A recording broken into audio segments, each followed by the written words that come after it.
This is Bread for Daily Living with your host, Patty Wimmer.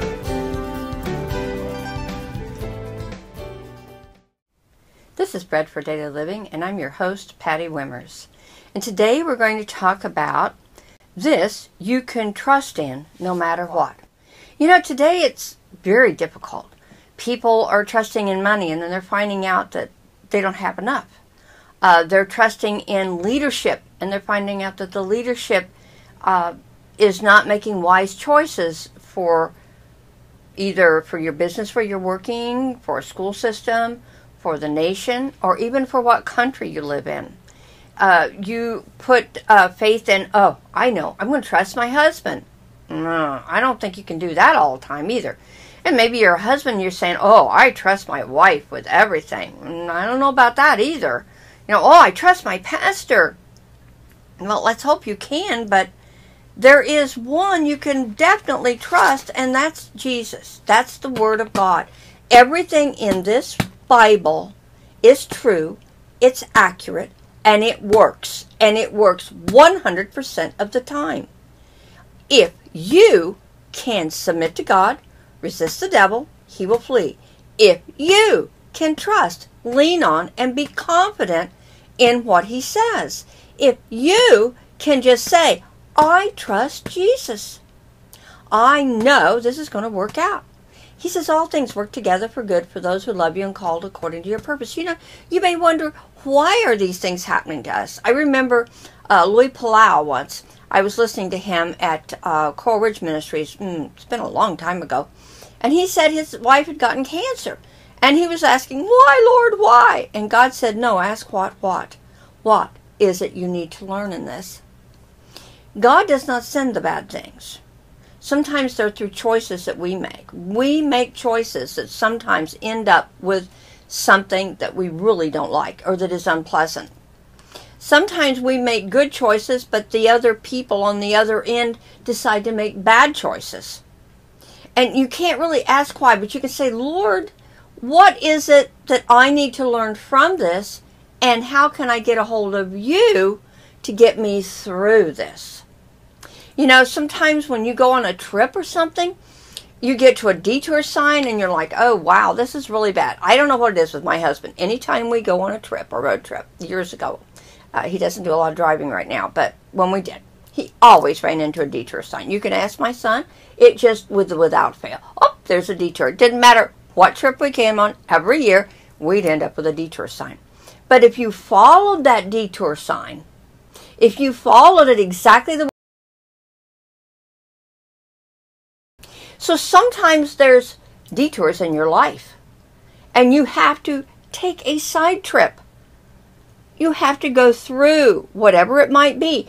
I know in Indiana, a lot of times we had to ford through the creek. There might be a creek and there wasn't a bridge over it. You had to actually drive through it, or driving on a gravel road. Oh, I remember those gravel roads. Oh my goodness. And you didn't dare put on your brakes real hard or anything. Your tires would spin, and it was really difficult to drive. And it was all bumpy too. You know, you just bump it all over the place on that gravel road.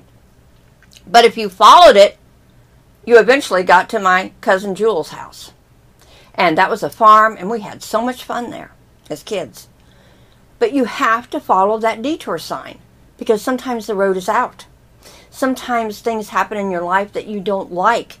But if you'll go around it and follow the path that God has for you in this detour, he will get you back on track. And I know sometimes it's just really hard to trust. I know we've had things happen in our life even recently, and I'm like, Lord, I don't get it. And I want to ask why, and I'm like, no, I remember Louis Palau said, don't ask, Lord, what are you going to do with us both in going through this and with our family? Because when you go through something, it's not just you, your husband, it's your children, your grandchildren, your in-laws, your outlaws, your sisters, your brothers. I'm an only child, so I don't have any sisters or brothers or anything, and my mom and dad have gone home to be with the Lord. But, you know, they have to go through it. Even your pets have to go through it, because sometimes they don't get the attention that they would otherwise because of situations that are going on. You need to say, wait a minute, just sit down. And I love what it says in Psalms 37. It says in verse 7, be still and rest in the Lord. I remember one severe thing that had happened, and I called, we're ordained through a LaCie organization, and I called the gentleman that was in charge of that, and I told him, and he knew what we'd been going through, and this was just the last straw. And he said, be still and just rest in the Lord. I'm like, okay. So I just kind of laid down and rested, and I closed my eyes, and okay, Lord, I'm just going to trust in you. Just going to rest in you. And he is working it out.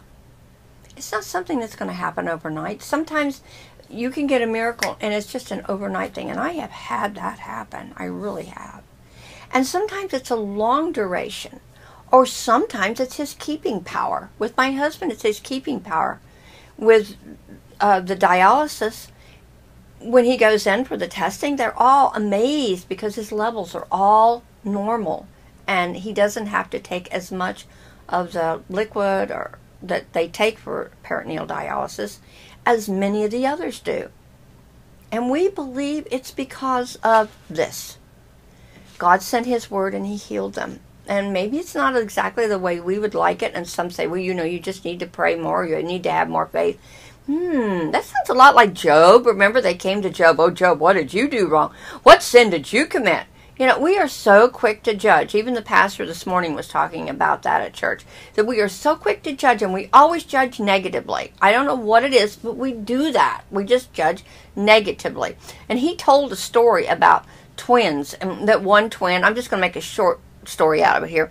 One twin was optimistic and the other was pessimistic. And he said, I want to teach my kids a lesson. So he went out and he got all kinds of the electronic gadgets and the Wiis and the iPads and the game boxes and all those, whatever those different names are. And he put it in his room, and his son came home and he says, I want you to go look in your room and see what wonderful thing has happened. And he went in there and he looked. He said, oh, Dad, they'll all be outdated in 3 months. Okay, that didn't work, did it? He still was pessimistic. So the other son, he took a big, huge box, like the size of a refrigerator, and put cow manure in it. Okay, he put that in the son's room, and he said, son, come, I want to show you that sometimes life has some really bad spots in it. And he came in and he said, oh, cow manure, or manure, he didn't know what it was. It's manure. He rolled up his sleeves and he started digging through it. And his dad said, why are you doing that? He said, there's so much manure here, there has to be a pony on the other side. Yeah. What manure do you may have to dig through to get to your pony? Like I said, things don't always work the way they do, but yet here in verse 7 it says, be still and rest in the Lord. You're trying to do it yourself. Well, we look at what's going on in our government, and we see this, well, I'm going to do this, and I'm going to do that, and I know that, I'm going to hoard all kinds of things so that I have enough food, and I'm going to go out and buy this, and I'm going to do that, and what's happening? Oh, you're getting in such a tizzy, oh my gosh, what am I going to do? What are you going to do? You're going to sit, and you're going to rest, and close your eyes, and you're going to say, Lord, I want to keep my heart stayed on you. And I'm going to trust you. And I'm going to wait for you to tell me what you want me to do. If you want me to stock up my cupboard, I will stock it up. Because you are the only one that knows what my needs are. You know. I'm going to trust you. I know that if I don't have gas, you can multiply it. And I'm going to tell you about a time that God did that. It would have been 1978, 79, somewhere in there, the late 70s. I don't know if some of you were alive and remember the gas thing. I mean, we had lines at the gas stations. And some of the gas stations would run out of gas, and the gas was high priced, not as high as it is now, but it was high for then. Excuse me. And we had to wait. Well, we had a state convention, statewide convention. My husband was in charge. It's for the science teachers of the state of Florida. And it was over Hollywood Beach, I think. And we had to go pick up from the airport the gentleman that was going to speak the next day. So my friend and I went, and he says, you don't have any gas in the van. I'm like, but the gas stations are closed. I can't get any gas. I know God's going to multiply it. I just know. I just know. And we just keep going. We're driving from Hollywood to Miami Airport. Oh, he said, you're going to run out of gas. You need to stop. No, no. God's going to make sure there's enough gas. We got all the way down there, and we got all the way back to Hollywood, dropped the gentleman off, parked the car on empty. There was no gas in the car, but God multiplied it. Now, the next morning, God says, the gas station's open. You need to go put some gas in the car. So I did. But when you need that miracle, it'll happen. And sometimes it may be slow over time. But you can rest in God. You can trust in God. Go back, read Psalms 37. And in verse 7, be still and rest and know that He is God. He's on the throne. And you didn't catch Him by surprise. And He loves you very much. And all who call on the name of the Lord shall be saved. And that is bread for your daily living. And I'm your host, Patty Wimmers.